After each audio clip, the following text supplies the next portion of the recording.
The game against the Raiders didn't lack for scoring, but there just wasn't enough for Seattle as the Hawks lose 40-34 to the Raiders in overtime.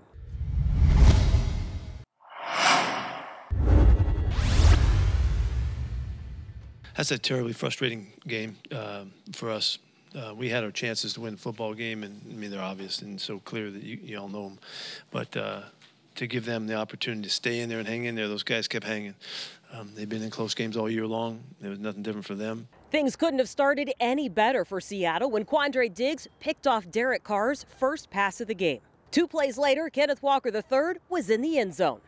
Pretty much when I stepped up closer to the corner and I seen he kind of dipped in, and then when I went outside, I felt like I had it. It was a great start, and Diggs followed with a second interception minutes later. But Seattle couldn't grab enough of the momentum in the early going, thanks in part to the effort of Josh Jacobs on the ground. You know, Josh was terrific today. He had a great game, and you know, we didn't tackle him as well as we needed to, and we didn't scheme him as well as we needed to. Jacobs scored 1 play after a Geno Smith interception, but the quarterback responded with a touchdown drive. Geno is a dimer. He's a beast. I'm rocking with him, win, lose, or draw. Yeah, I've got a ton of faith in Tyler. Those are things that we practice, day in and day out since training camp. And, we just got to continue to make plays like that. Like I said, we got great players all over the field. Tyler Lockett is one of our leaders, an established player in this league, and he's a guy who's going to win those more often than not. The run game that stalled out against the Bucs couldn't get going against the Raiders.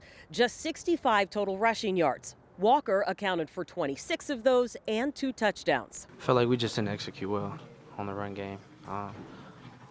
Yeah, and that's just it. I don't think they did anything too special. You know, we knew what they were going to do, but we didn't execute well, and myself included. And I feel like we just got to go back and watch film and get better. But there was also a critical fumble in the 4th quarter that killed a drive. That's on me. My fault, 100%. You were trying to pull that back, right? Yep.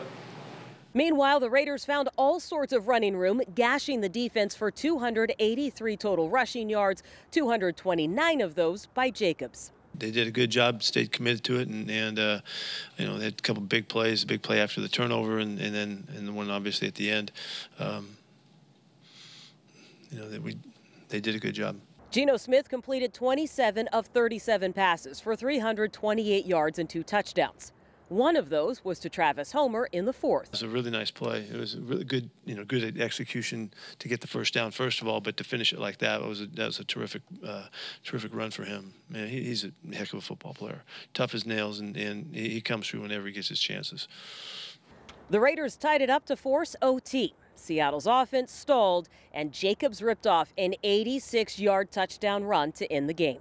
A disappointing outcome and back-to-back losses for the Hawks, but there are still reasons for optimism. I think we just need to focus and keep doing our thing. We lost today. Just come back and try to prepare to get a win next week. Same thing I've been saying. It's just time to just take a step back. There's no need to point fingers or anything like that. It's just self-reflect, watch the film, and then from there we're going to hit the ground running. Still a lot of ball. We can't let it, be a snowball effect. Reality is that, we're going from the hunter to the hunted.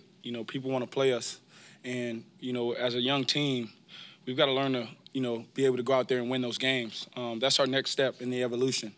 As a really young team, we got to understand the moment, capture the moments, and take advantage. I feel like we have plenty of opportunities to go out there and win that game and finish it late, and we just didn't get it done. Seattle falls 40-34 in overtime against the Raiders. Next week, they are on the road to play the Rams in L.A.